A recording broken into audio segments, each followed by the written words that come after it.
اس سے جو حقیقت خاص طور پر واضح ہوتی ہے وہ یہ ہے کہ ایک شرک وہ بھی ہے جس میں نہ کسی دیوی دیوتا پر ایمان ہو، نہ کسی اور کو جو ہے اللہ کے ساتھ شریک کیا جائے،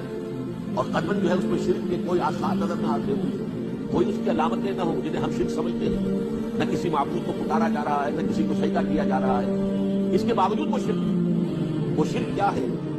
اس دنیا میں جو مادی وسائل ہیں ان پر انسان کا توکل اور اعتماد اتنا ہو جائے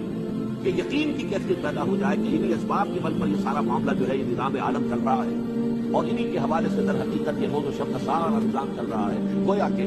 انسان اللہ سے محجوب ہو جائے، مسبب الاسباب سے محجوب ہو جائے،